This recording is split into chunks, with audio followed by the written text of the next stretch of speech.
Exercise is important to maintain our healthy living, but where should we start? Here are the basic positions where exercises begin. Your body may be in a number of positions during exercising, whether you are standing or seated. Many positions can be used to start movement.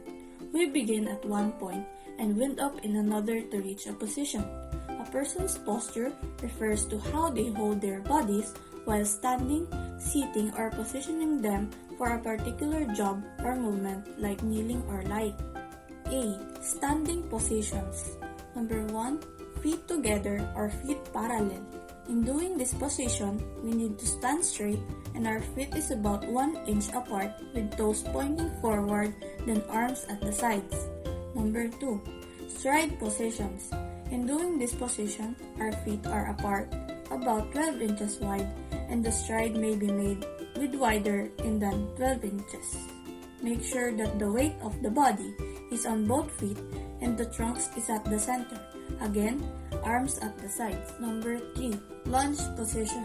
In doing this position, make sure that we are required to bend one knee while the other leg is straight. Our weight will be on both feet, and in this case, our hands is on our hips. Number 4. Half knee bend.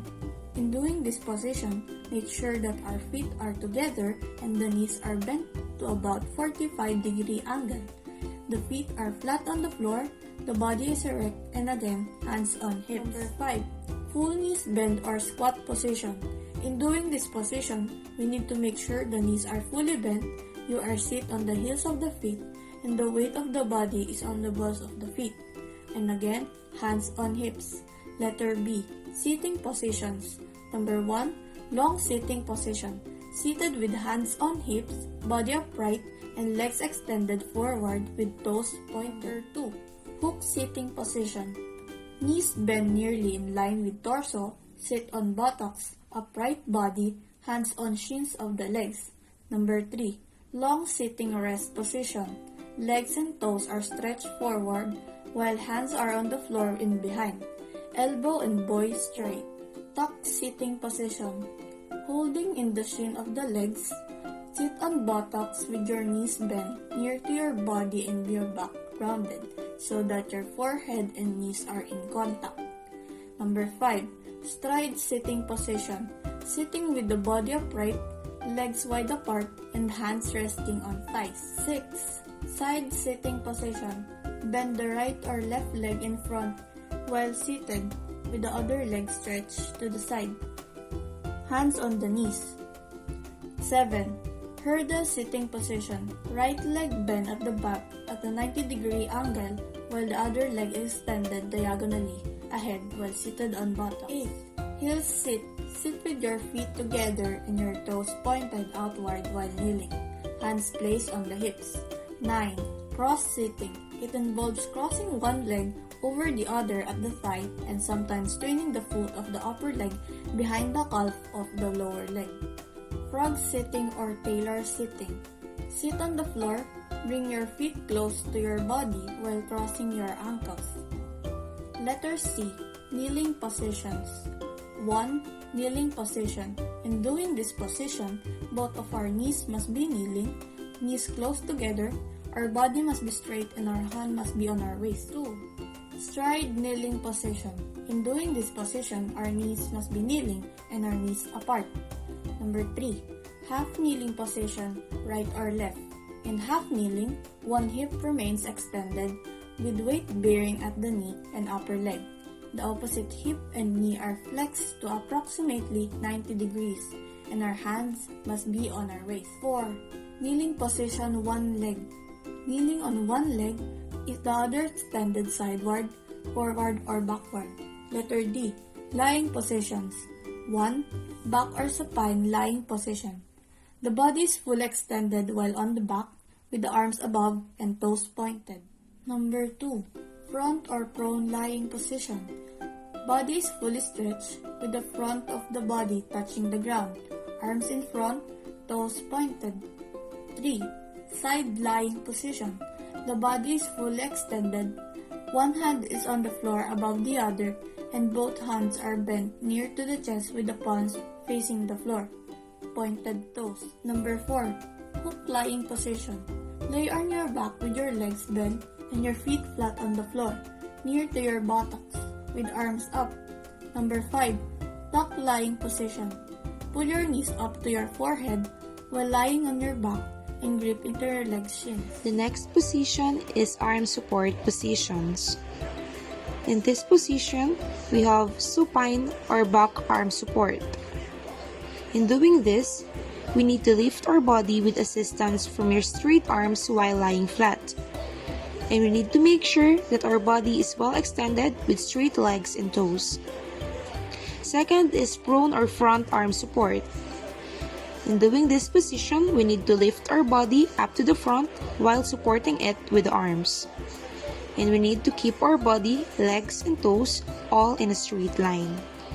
Third is side arm support.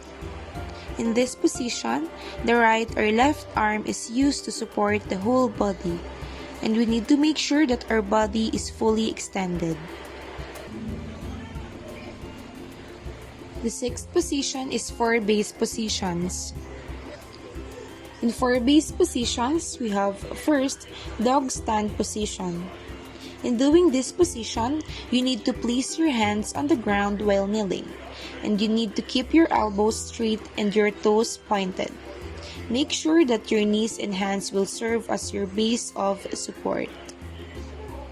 Second is bridge stand position. In this position, you need to lift your trunk while seated, and you need to keep your arms and legs at a straight angle to the trunk. The seventh position is hand positions. Under this position, we have first, hand on waist. In doing this position, your fingers pointed forward and thumbs pointing back, and you need to place your hands on waist. Second is hand on chest. In this position, elbows in parallel with the shoulders, palms downward, and the thumbs touching the chest. Third is hand on shoulders. With the rib cage elevated, bend the arms at the elbow so that the fingertips touch the shoulders and the elbows is in level with the shoulders. Fourth is hand on neck. In this position, hands should be placed behind the neck with the fingertips touching and elbows aligned with the shoulders. Arms should be bent at the elbows.